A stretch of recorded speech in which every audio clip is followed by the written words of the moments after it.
तुमच्या आयुष्यात येणारी प्रत्येक व्यक्ती हा केवळ योगयोग नसतो, तर त्याला कार्मिक रिलेशन म्हणलं जातं. ही कर्माशी निगडीत असणारी मुळात संकल्पना आहे. आणि कार्मिक रिलेशनमध्ये बऱ्याचदा असं होतं की एखाद्या व्यक्तीला तुम्ही भेटता आणि खूप कमी काळामध्ये त्या व्यक्तीसोबत तुम्हाला असं वाटायला लागतं की मी खूप आधीपासून या व्यक्तीला ओळखत आहे. ती व्यक्ती तुमच्या आयुष्यामध्ये येते आणि तुमच्या आयुष्यामध्ये 360 डिग्री चेंज होऊन जातो.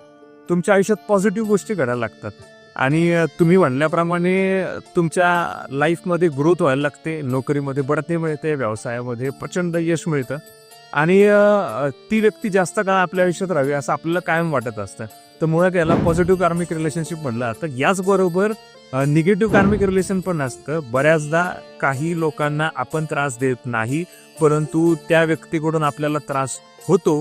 हा निगेटिव्ह कार्मिक रिलेशनशिपचा भाग आहे. निगेटिव्ह कार्मिक रिलेशनमध्ये त्या व्यक्तीचं टॉक्सिक वागणं, त्या व्यक्तीकडून त्रास होणं, तुम्हाला असं बऱ्याचदा वाटत राहतं की एकदाची ही व्यक्ती माझ्या आयुष्यातून निघून जाऊ दे, परंतु ती व्यक्ती काही निघून जात नाही. त्यावेळेस आपण लक्षात घेतलं पाहिजे कार्मिक रिलेशन हे पूर्वजन्माच्या कर्माशी संबंधित असल्यामुळे जोपर्यंत ती व्यक्ती ठराविक काळ तुम्हाला धडा शिकवणार नाही, तोपर्यंत ती व्यक्ती तुमच्या आयुष्यातून जाणार नाही. त्यामुळे तुमच्या आयुष्यात येणारी प्रत्येक व्यक्ती हा एक कार्मिक रिलेशनचा भाग आहे. ती व्यक्ती तुमच्या आयुष्यात येते, तुमच्या आयुष्यात परिवर्तन घडवते, तुम्हाला धडा शिकवते, तुम्हाला कणखर बनवते आणि ती निघून जाते.